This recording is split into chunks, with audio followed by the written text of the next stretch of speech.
종려주일 십자가의 길을 준비한 사람들이라고 하는 제목으로 함께 말씀을 나누길 원합니다. 스페인 산티아고 지역에 가면 비아 돌로로사 Way of the Cross라고 하는 십자가의 길, 고난의 길이라고 하는 그런 편말이 있습니다.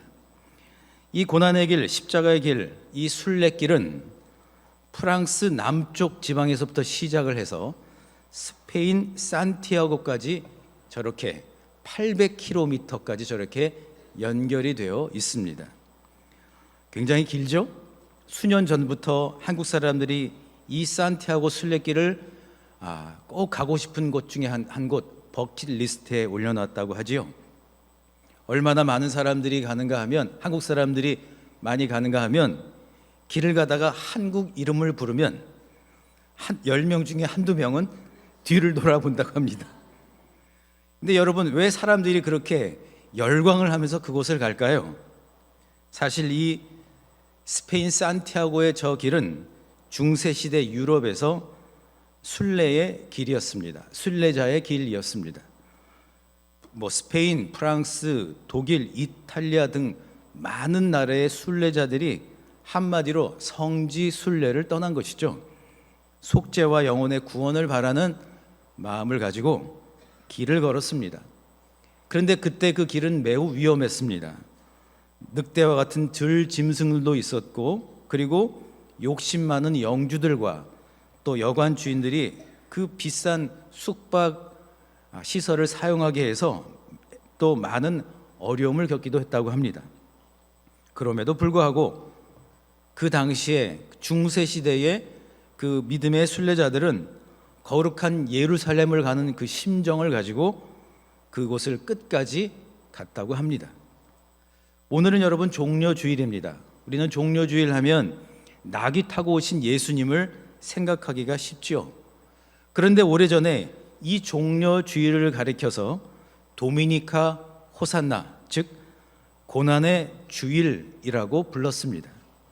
교회 직분자들이 이 고난의 주일 도미니카 호산나가 되면 무거운 십자가를 지고 앞장서 걸었습니다. 요즘식으로 따지면 담임 목회자와 또 우리 교역자들과 우리 장로님들이 큰 십자가를 함께 지고 그렇게 앞장서 걸어가면 뒤에 우리 성도님들이 그 길을 따라 지나가는 거죠. 이렇게 행진하며 종려주일을 지켰다고 합니다. 사실 800km나 되는 이 산티아고 길을 걸었던 사람들이나 종려주일 무거운 십자가를 짊어졌던 사람들이나 모두가 다 인생길을 걸어가는 믿음의 순례자들이었습니다. 또한 오늘 이 예배에 참여한 우리 사랑하는 성도님들 역시 사실은 지금까지 걸어온 여러분의 인생길이 바로 믿음의 순례길이 아니었을까요? 모두가 사실은 순례자입니다. 아니, 지금까지 걸어온 우리의 삶을 한번 돌아보면 그 자체가 순례길이었습니다. 예수님께서 가신 그 십자가의 길을 표대 삼아 사실 지금까지도 이 순례의 길을 걸어가고 있는 중입니다. 오늘 이 종려주일을 지키는 저와 여러분 가운데에 예수 그리스도의 그 십자가의 길이 여러분 깊이 각인되실 수 있기를 주님의 이름으로 축복합니다. 오늘 본문을 보면 예수님께서 예루살렘에 입성하실 때 저 그림처럼 스가랴 선지자의 그 예언대로 나귀 새끼를 타시고 입성하시는 광경이 기록이 되어 있습니다.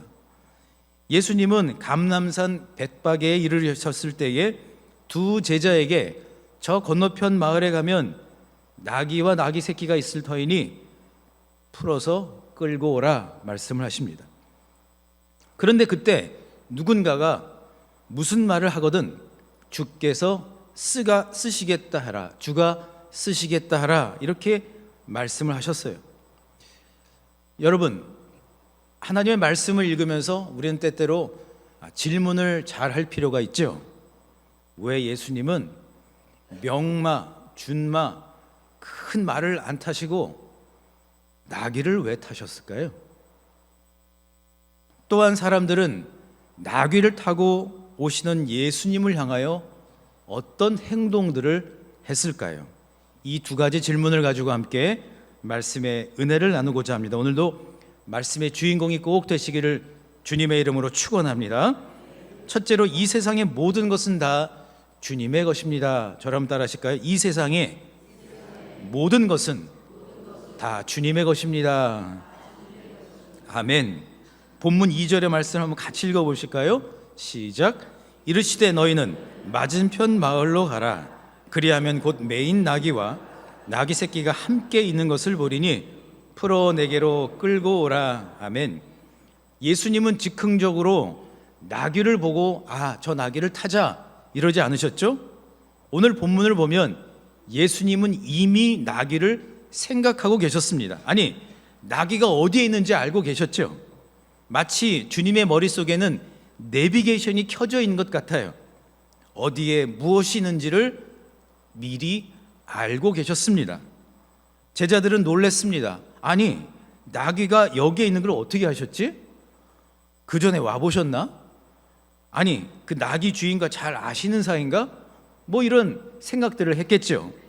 그런데 여러분, 예수님은 어떤 분이시죠? 요한복음 1장 1절의 말씀을 기억하시기를 바랍니다. 태초에 말씀이 계시니라. 이 말씀이 하나님과 함께 계셨으니 이 말씀은 곧 하나님이시라. 할렐루야. 태초부터 함께 계셨던 창조주의 아들이십니다. 그러니까 모든 것이 다 주님의 손안에 있다고 해도 과언이 아닌 것입니다. 말씀을 묵상을 하면서 왜 주님은 하필 나귀를 부르시고 왜 나귀를 사용하셨을까 하는 생각이 들었습니다. 나귀는 원래 들짐승이었습니다. 말과 비슷하게 생겼죠. 저렇게 보시는 것처럼 이 나귀들은 종류가 참 많아요. 그런데 그 공통점이 있어요. 보시면 말보다 몸집이 어떻게 저렇게 그림을 기가 막히게 찾으셨나요? 나귀와 말이 함께 있죠?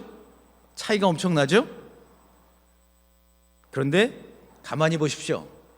저 사진에는 그렇게 나와 있지는 않지만 대체적으로 나귀는 말보다 머리가 큽니다. 한마디로 불균형하죠. 또한 광야에서 산다고 해서 들나귀라고 하는 이름을 붙였습니다. 말보다 몸집이 작은데 행동은 매우 자유분방합니다. 한마디로 제멋대로입니다. 저 보십시오. 제가 사진을 드렸는데 저렇게 동영상을 찾아주셨네. 감사합니다. 아니, 진짜로 나귀가 뒷발질을 하는데 뒷발질이 아니라 뒷발차기래요. 저기 한번 맞으면 그냥 나가 떨어진다는 거죠. 또한 나귀는 고집이 엄청 셉니다. 그리고 융통성이 없습니다. 자, 좀 다시 한번 그럼 정리를 할게요. 나귀는 첫째, 제멋대로입니다. 두 번째, 고집이 무척 셉니다. 세 번째, 융통성이 없습니다.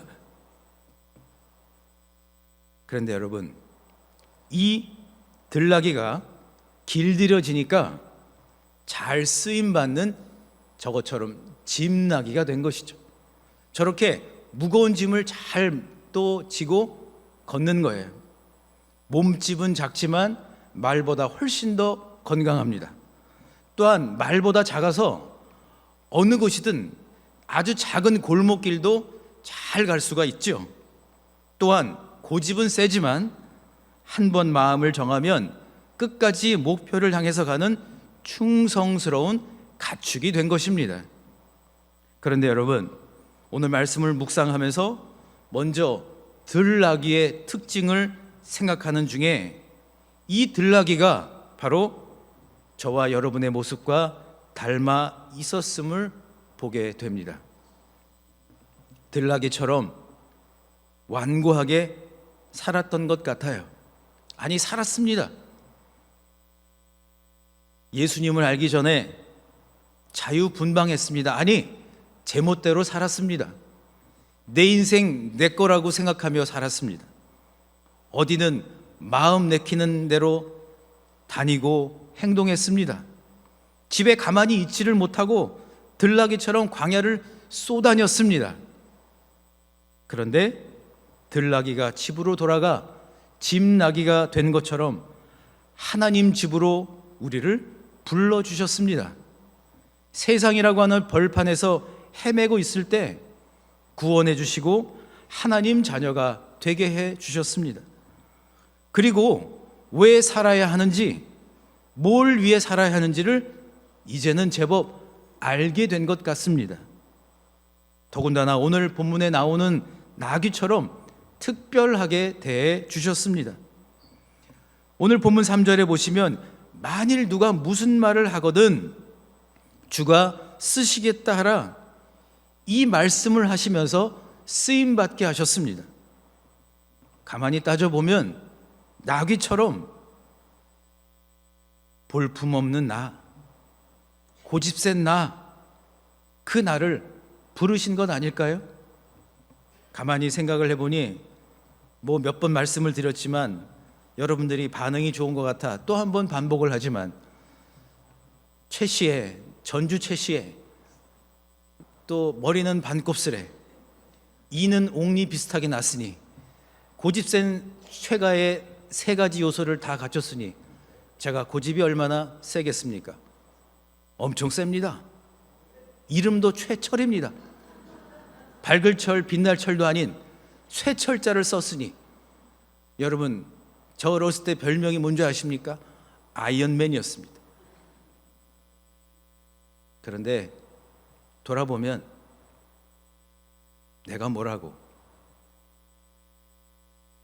하나님이 저한테 늘 져주셨던 것 같아요. 하나님이 뭐가 부족해서 저한테 져주십니까? 한 번은 하와이에 이제 제자 학교를 마치고 이제 그곳에 가서 기도를 하는데, 10명의 팀원들과 함께 가서 어느 한인교회에서 기도를 하는데 하나님에게 원망과 어떤 항변을 했던 것 같아요. 한번 말씀드린 적이 있지만 지금도 생생하게 기억이 납니다. 하나님, 저한테 뭐 해주신 게 있습니까? 이렇게 당돌하게 얘기를 했어요. 그랬더니 하나님이 말도 안 되는 소리를 하지 말아라, 그렇게 얘기를 안 하시고, 그러면 내가 안 해준 게 뭐가 있는지 한번 얘기를 해봐라. 그래서 제가 그럼요, 제가 한번 생각해 보죠. 그리고서 어린 시절부터 해서 쭉 생각을 했습니다. 저에게 하나님이 원망이 됐던 거 한 가지, 그것은 아버지를 일찍 데려가신 거죠. 아니, 그 38밖에 안 되신 분을, 전도 유망한 그런 사람을 왜 데리고 갑니까? 우리는 어떻게 살라고? 그러면서 그 빈자리에 그 부재를 얼마나 많이 느꼈겠어요. 그러니까 그게 늘 원망이 되는 거죠. 그런데 돌아보니 하나님이 그 자리를 메꿔주시느라고 너무나 애를 쓰신 거예요. 그냥 애를 쓰신 것이 아니라 아버지가 없으니 큰아버지를 붙여주시고, 또 믿음의 영적인 아버지를 하나님이 대신 해주시고, 또 구원의 길을 열어주시고, 그리고 물질적으로나 정신적으로나 많은 좋은 분들, 좋은 은사들을 하나님께서 또 만나게 해주시고 하면서 지금까지 온 거죠. 근데 돌아보면 하나님이 뭐가 부족하셔서 저를 설득시키셨을까요? 저 주신 거죠. 마치 저 들나귀를 충성스러운 집나귀 만들기 위하여 하나님이 그렇게 참아주신 거죠. 제가 가만히 보니까 저만 고집이 센 줄 알고 좀 미안한 마음이 있었는데 요즘 미안한 마음이 별로 안 들어요. 제가 미국에서 15년 살고, 또 미국에서 만난 많은 교포들과, 또 제주에서 만난 많은 신앙인들과, 또 용인, 기흥, 신갈에서 만난 신앙인들을 만나보니 고집이 안 센 사람은 한 명도 없더라 하는 것입니다. 다 한 고집 하시더라고요. 사랑하는 성도 여러분, 여러분들 고집 셉니다. 저도 고집이 셉니다. 그러나 우리는 더 이상 들나귀가 아닙니다. 우리는 하나님의 사람들입니다. 여러분, 우리는 기적을 찾아서 살고 있지만, 그런데 여러분, 진짜 기적이 뭘까요? 저 십자가에 달리셔서 죽으시고 부활하신 그 사건만 기적일까요? 병든 사람이 병이 낫고 앉은 뱅이가 일어난 것만 기적일까요? 사실은 지금 우리 사랑하는 성도님들, 저와 여러분이 이 자리에 지금 앉아 있는 게 기적 아닐까요? 그때 그렇게 아팠을 때, 이제는 거의 죽게 생겼다고 그렇게 투병 가운데 있을 때에,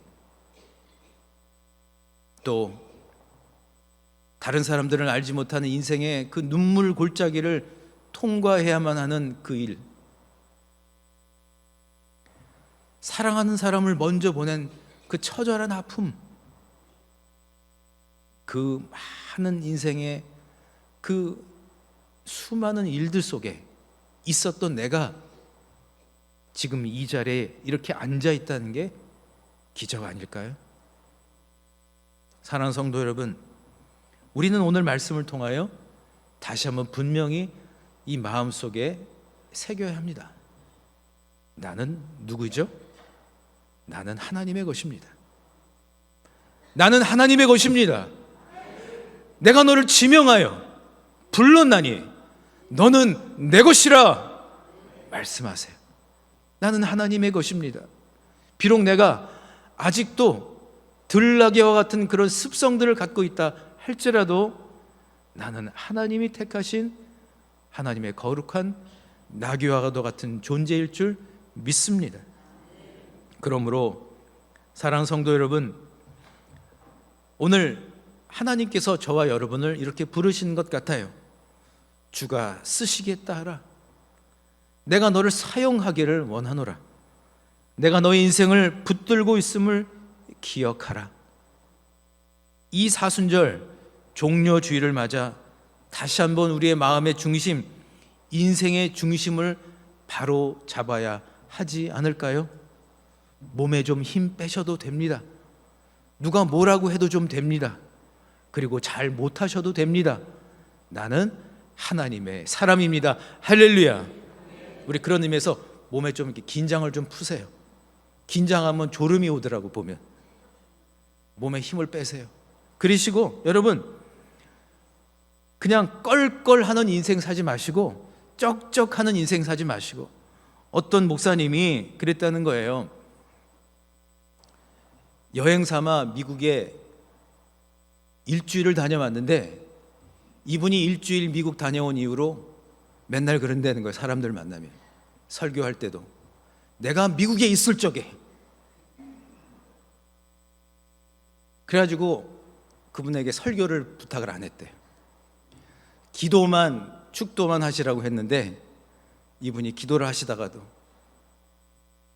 내가 미국에 있을 적에 그랬던 거예요. 쩍쩍하지 마시고 오늘 후회 없는 인생을 사시기를 축복합니다. 오늘 바로 이 자리에 지금 하나님의 사람으로 행복하시기를 바랍니다. 옆에 계신 분께 이렇게 서로 축복하시겠습니다. 주님이 계시니 행복하십니다 라고 서로 축복하겠습니다.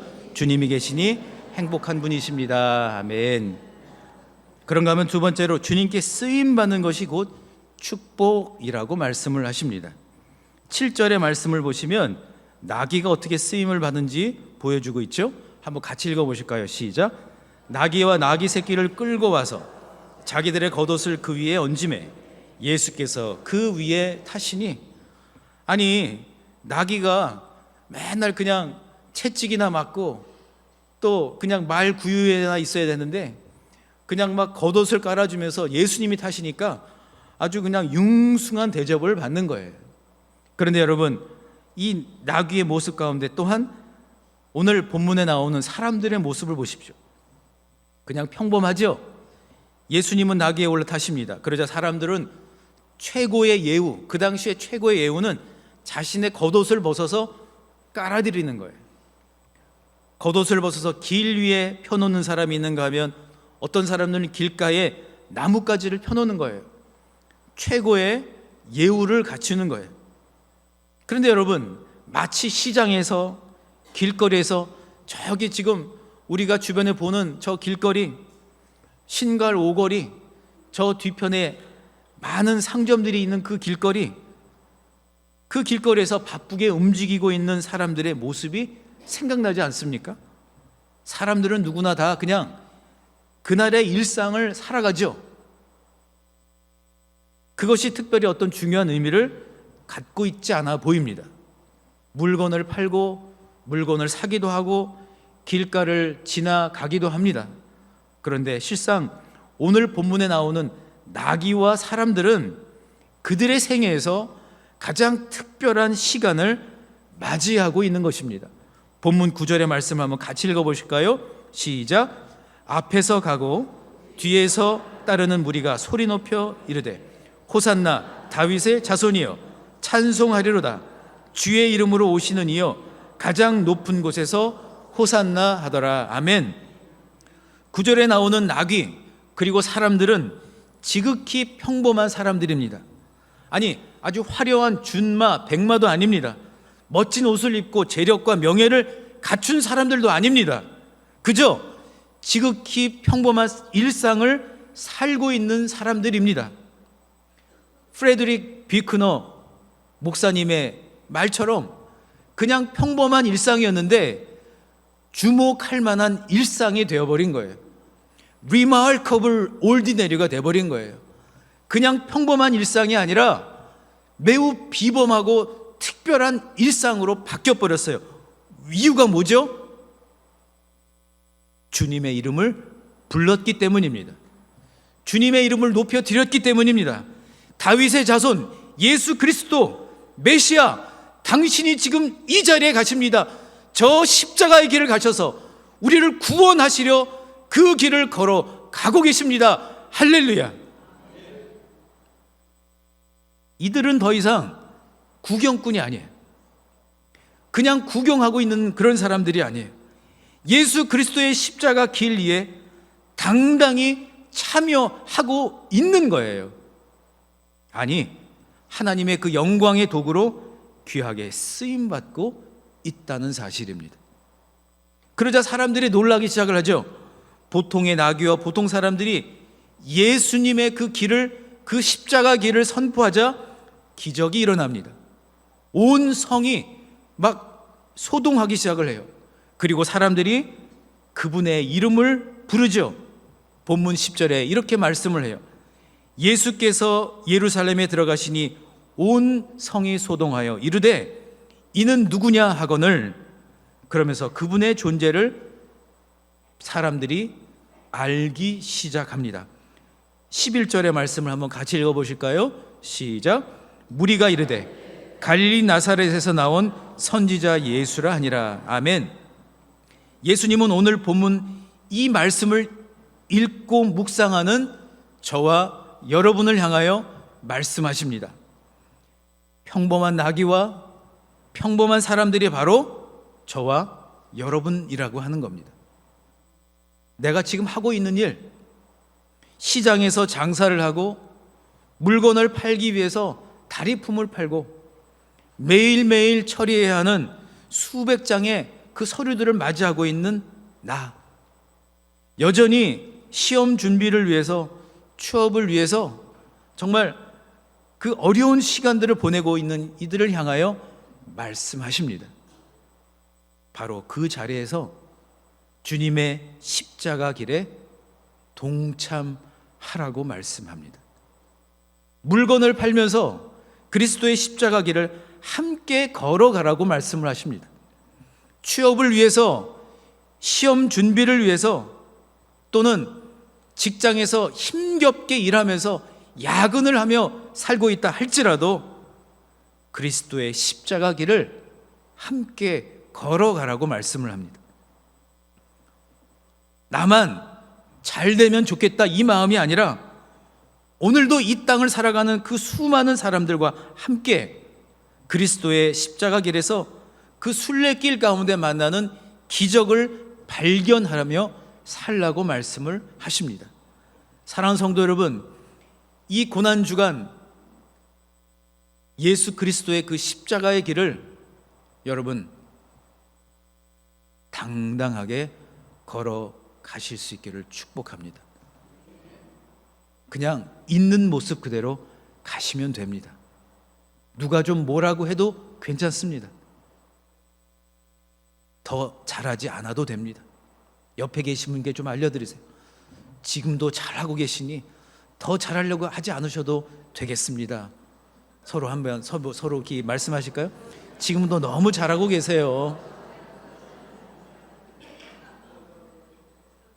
저도요, 막 작년에는 너무 막 잘하려고 하다 보니까 몸이 아프더라고요.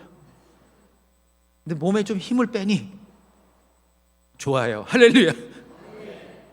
사랑하는 성도 여러분, 쓰임 받는 게 얼마나 감사한 일입니까? 사용해 주시니 얼마나 감사합니까? 우리 주님께 쓰임 받는 것이 곧 축복입니다. 주님께 쓰임 받는 순간부터 영광의 길, 승리의 길, 축복의 길, 행복의 길이 열리게 될 줄 믿습니다. 그런데 여러분, 주님께 쓰임 받는 그릇이 되려면 우리 주님을 닮아야 한다는 거예요. 겸손은 힘을 빼는 데부터 시작이 됩니다. 힘 빼야 겸손해집니다. 힘을 빼고 난 이 사도 바울이 이렇게 디모데후서 2장 20절로 21절에 이렇게 얘기를 해요. 한번 같이 읽어보실까요? 시작. 큰 집에는 금과 은의 그릇이 있을 뿐 아니요 나무와 질그릇도 있어 귀 쓰는 것도 있고 천이 쓰는 것도 있나니 그러므로 누구든지 이런 곳에서 자기를 깨끗하게 하면 귀 쓰는 그릇이 되어 거룩하고 주인의 쓰심에 합당하여 모든 선한 일에 예비함이 되리라. 아멘. 하나님의 말씀입니다. 말씀의 결론을 맺고자 합니다. 예수님을 태운 나귀는 예수님이 예루살렘에 입성하시기까지 끝까지 충성했습니다. 아유 주님, 내가 힘들어서 못하겠어요. 그냥 여기서 내리세요. 그러지 않고 끝까지 갔어요.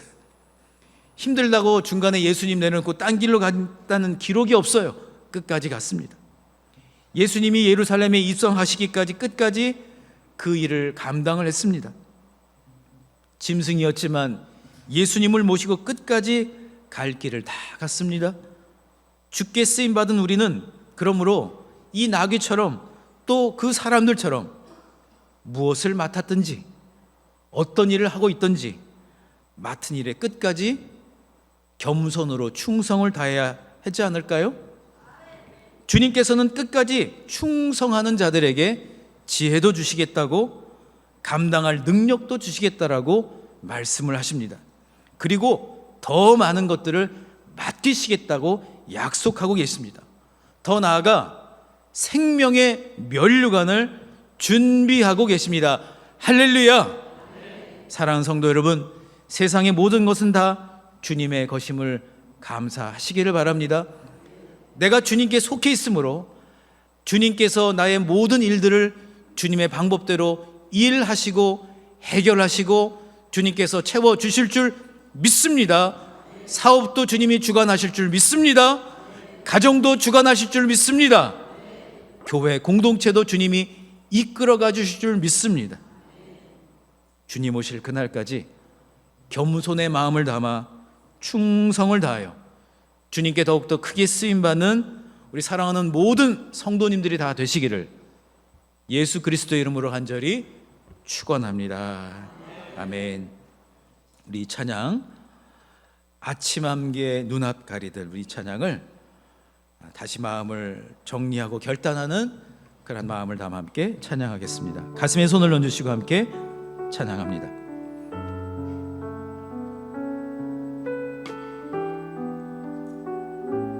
아침 안개 눈앞 가리듯 아침 안개 눈앞 가리듯 나의 약한 믿음을 심쌓일 때 부드럽게 다가온 주의 음성, 아무것도 염려하지 마라. 빗줄기에 바위 패이듯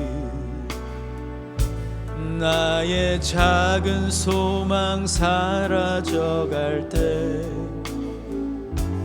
고요하게 들리는 주의 음성, 내가 너를 우리 처음부터 다시 한번 고백할까요? 아침 안개 눈앞 가리듯, 아침 안개 눈앞 가리듯 나의 약한 믿음을 심쌓일 때 부드럽게 다가온 주의 음성, 아무것도 염려하지 마라. 빗줄기에 바위 패이듯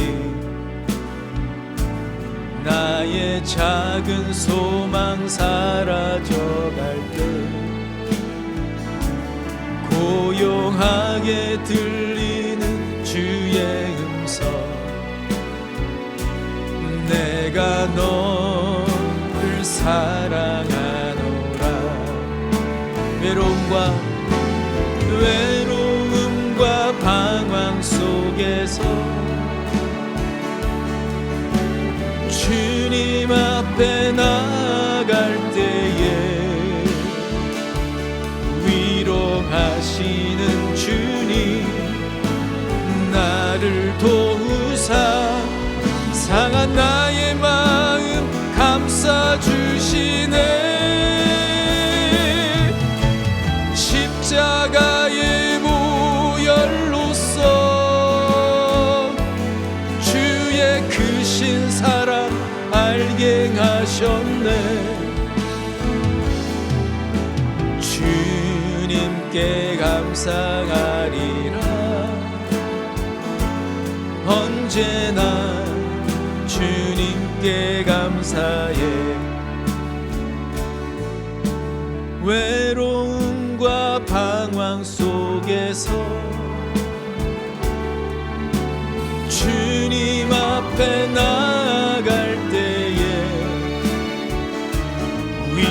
위로하시는 주님, 나를 도우사 상한 나의 마음 감싸주시네. 십자가의 보혈로서 주의 크신 사랑 알게 하셨네. 주님께 감사하리라. 언제나 우리 마지막 한 번 더 온몸과 마음을 다해. 외로움과 방황 속에서, 외로움과 방황 속에서 주님 앞에 나아갈 때에 위로하시는 주님, 나를 도우사 상한 나의 마음 감싸주시네. 십자가의 보혈로서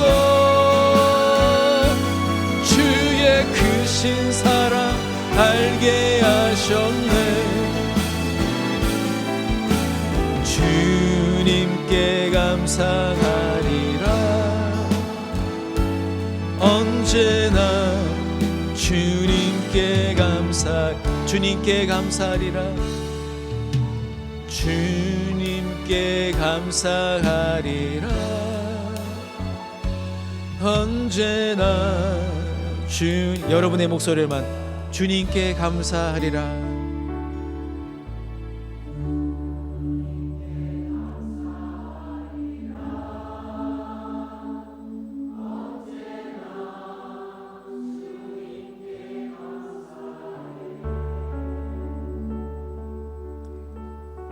우리 이 시간에 이렇게 기도하면 어떨까요?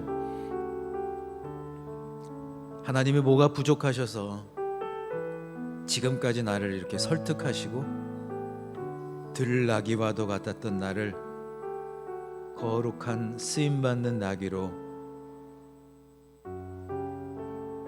제멋대로이고 완고하고 융통성이 없던 나를 특별하게 불러주셔서 이 자리에 앉게 해주시고 하나님의 특별한 그 시간에 주인공이 되게 하여 주시니 그 하나님의 마음을 이 시간 잠시 느껴보면 어떨까요? 하나님이 나를 얼마나 사랑하고 계신지, 나를 얼마나 사랑하시는지, 독생자이신 저 예수 그리스도를 죽기까지 제물로 바치시면서 나의 생명을 구해주신 그 하나님의 그 사랑, 어떻게든 나를 살리시기 위하여 그렇게 애를 쓰시던 그 하나님, 질병 가운데도 나를 살리시기 위하여 애쓰시고 인생의 깊은 그 영혼의 깊은 어두운 밤 가운데에도 나를 살리시기 위하여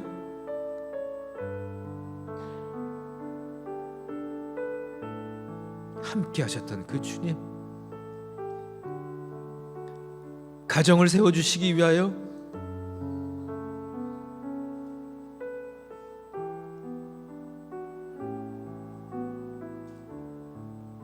자녀를 살리시기 위하여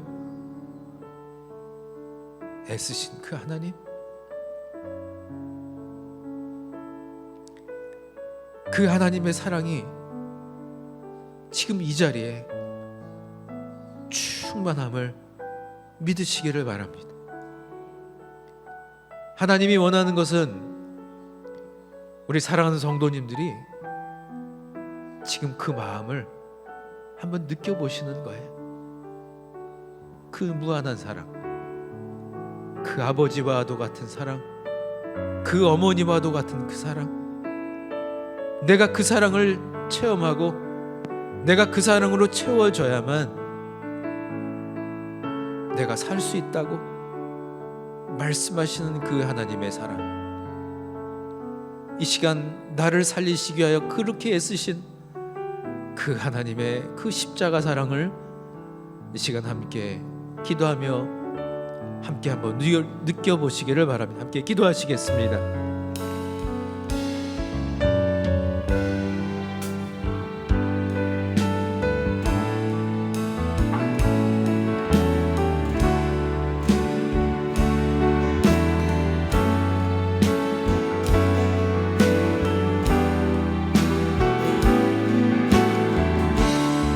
오 주님,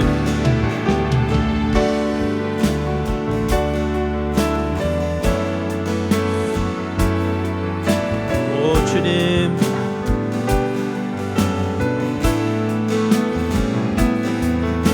오 주님, 오 주님, 오 하나님,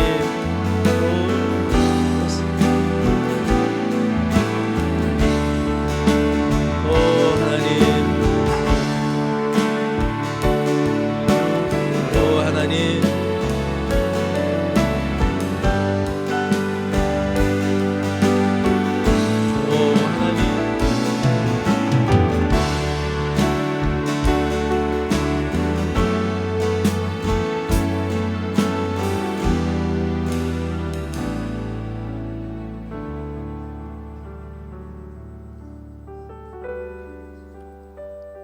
내가 너를 얼마나 사랑하는지 아느냐고 물으시는 하나님,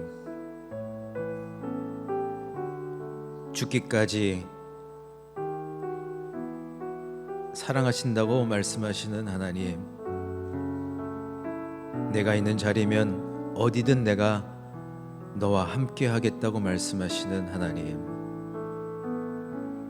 그저 있는 모습 그대로 나와 함께 가자고 말씀하시는 하나님, 사랑하는 아들, 사랑하는 딸, 사랑하는 자녀라고 말씀하시는 하나님, 주님, 이제는 거룩한 나귀처럼 살기를 소망합니다. 이 고난주간 주님의 그 겸손을 배우며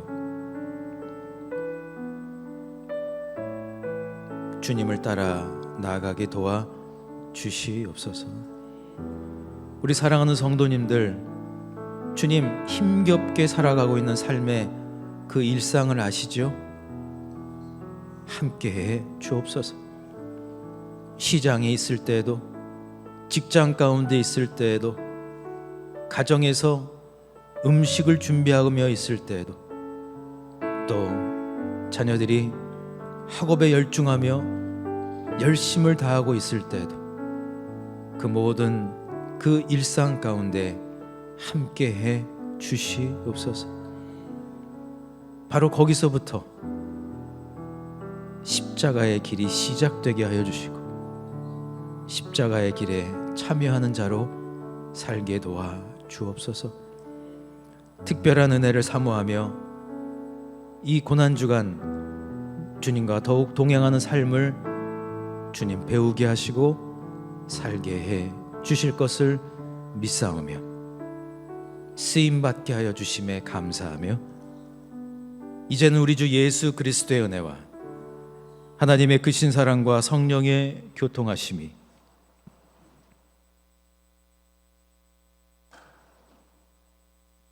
하나님의 자녀 삼아 주셔서 지금도 여전히 나를 설득시키시기 위하여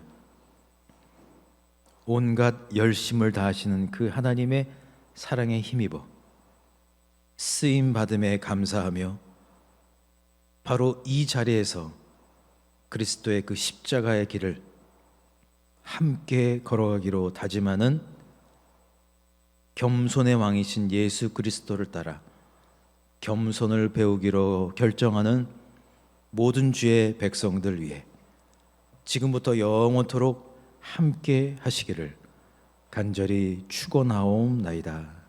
아멘.